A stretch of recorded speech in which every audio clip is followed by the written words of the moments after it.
मैं हूँ कुसुम। मैं अपने चैनल कुसुम फैन स्टार चैनल में आप लोगों का स्वागत करती हूँ। दोस्तों, आज मैं इस वीडियो में आप सभी को जीवित पुत्रिका व्रत की कथा बताऊंगी। इस कथा के जरिए आप सब जानोगे कि जितिया व्रत का क्या महत्व है। हमारे जीवन में जितिया व्रत इस साल 2023 में कब शुरू हो रही है, 6 अक्टूबर को कि 5 अक्टूबर को मनाया जाएगा। इस दिन जितिया, और ये भी जान लीजिए कि इस दिन जितिया के दिन नन्नी का साग, मड़वा की रोटी और चीनी की सब्जी बनाया जाता है और खाया जाता है। दोस्तों, जान लीजिए 6 अक्टूबर को जितिया व्रत रखा जाएगा और 24 घंटे का ये निर्जला व्रत होता है। इसमें हर महिलाएं यानी हर माताएं जितिया का व्रत करती हैं, यहाँ तक कि वह पूरे दिन व्रत रखती है और दांतों तक एक खर भी नहीं ले जाती है। इस दिन 7 अक्टूबर को पारण होगा।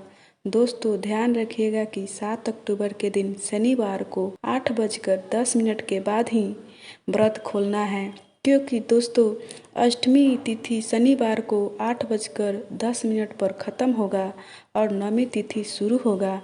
आप नवमी तिथि में ही पारण कीजिए तो सही रहेगा। चलिए वीडियो में आगे बढ़ते हैं, और आगे बढ़ने से पहले प्लीज़ वीडियो को लाइक और चैनल को सब्सक्राइब कर लीजिए और बेल आइकन को ऑल प्रेस कर लीजिए, ताकि हमारा हर आने वाला वीडियो का नोटिफिकेशन सबसे पहले आपके पास पहुंचे। आप सब मेरे फैमिली का हिस्सा बन जाए। तो चलिए दोस्तों, अब जितिया व्रत की कथा कहते हैं। ध्यान रहे कि मेरी माताएं बहनें 24 घंटे का निर्जला व्रत है, तो इसमें गलती कोई भी गलती हो इसमें माफ़ी नहीं होती है। तो आप नवमी तिथि में ही पारण कीजिए। तो मैं आप जितिया व्रत का कथा सुनाती हूँ। आप कथा को पूरा सुनिएगा। कोई व्रत की कथा अधूरी नहीं सुनी जाती, तो प्लीज़ आप कथा पूरा सुनिएगा, क्योंकि अधूरी कथा बीच में छोड़कर जाने से छोड़ने वाले को दोष लगता है। और जितिया व्रत का कथा सुनना बहुत ही ज़्यादा महत्वपूर्ण माना जाता है। धार्मिक मान्यता के अनुसार एक पीपल पर एक चील रहती थी। उसी पीपल के खोखा में एक स्यारन भी रहती थी। चील और स्यारन में बहुत ही गहरी दोस्ती थी। एक समय कुछ महिलाओं को जितिया व्रत करते देखा।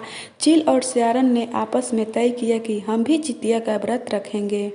इस पर चील ने स्यारन से कहा, बहन तुम्हें पार नहीं लगेगा, तुम छोड़ दो। इस पर स्यारन ने कहा कि नहीं, मैं जितिया व्रत करूंगी। तब स्यारन ने व्रत लेने का संकल्प किया। तब सियारन ने व्रत का संकल्प किया कि हम व्रत जरूर रखेंगे। उसी रात में गांव में एक धनी सेठ का मृत्यु हो गई, और उस शव को जलाने के लिए नदी के किनारे आए, लेकिन दुर्भाग्यवश उसी रात में बहुत तेज बारिश और आंधी की वजह से वह लोग शव को आधा अधूरा ही जलाकर छोड़कर चले गए। यह सारी चीज पीपल की खोखा में से सियारन भी देख रही थी। यह देखकर सियारन से तो रहा नहीं गया, वो शव को खाने लगी। तब हड्डियों की कटर कटर की आवाज आ रही थी। तब चील ने सियारन से कहा, बहन ये किस चीज की आवाज आ रही है? तब सियारन ने कहा, कुछ नहीं बहन, बहुत ही ज्यादा ठंड लग रही है, जिसकी वजह से मेरे हड्डियों के टूटने की आवाज आ रही है, मेरे शरीर से आवाज आ रही है। तब चील ने कहा, कोई बात नहीं बहन, कुछ ही देर में सुबह हो जाएगी और हम लोग व्रत का पारण करेंगे। इस पर चील ने 24 घंटे का व्रत पूरा किया और सियारन ने व्रत के बीच में ही खंडित कर दिया। फिर बस अगले जन्म में दोनों चील और सियारन स्त्री के रूप में जन्म लेती है। चील अहिरावती के नाम से जन्म लेती है और सियारन कपूरावती के नाम से जन्म लेती है, और दोनों की शादी एक ही घर में होती है। कपूरावती की शादी राज्य के राजा से होती है और अहिरावती की शादी उसी राज्य के मंत्री से हो जाती है। अहिरावती ने 7 पुत्रों को जन्म दिया, लेकिन कपूरावती के बच्चे जन्म लेने के साथ मर जाते थे। इस बात से कपूरावती बहुत ज्यादा दुखी रहती थी। कपूरावती ने 7वें बच्चे के सिर कटवा दिए और घड़े में बंद करके बहनों के पास भिजवा दिया। यह देख भगवान जीवित वाहन ने 7 भाइयों को देखकर जीवित वाहन ने मिट्टी के 7 भाइयों को सर को बनवाया और सभी के सर को उसके घर शव के साथ जोड़कर अमृत छिड़क दिया। अगले ही पल उनमें ज्ञान आ गई और सातों भाई जिंदा हो गए। सातों भाई जिंदा हो गए। जब काफ़ी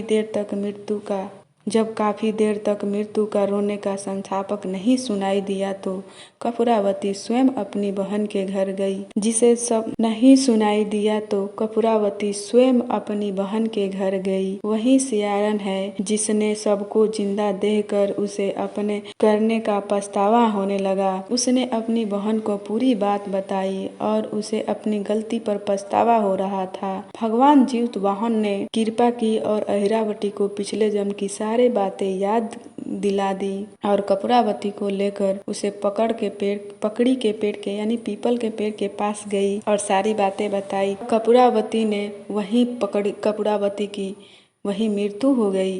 और जब राजा को खबर मिली तो उन्होंने इस जगह पर यानी पकड़ी के पेड़ के पास जा कर के उसको दाह संस्कार किया। तब अहिरावती ने भगवान जीतवाहन से प्रार्थना की कि भगवान आज के दिन जो भी माताएं बहनें आपका व्रत करेगी उसकी संतान की रक्षा करना और उसके संतान की लंबी से लंबी आयु देना। तब से जितिया व्रत किया जाता है, उसके संतान की आयु दीर्घायु हो। अगर इस वीडियो से जुड़ी कोई भी सवाल हो तो आप हमसे पूछना और प्लीज़ लाइक कर दीजिएगा। अगर चैनल पे नए हो तो सब्सक्राइब कर लीजिएगा। थैंक यू, धन्यवाद।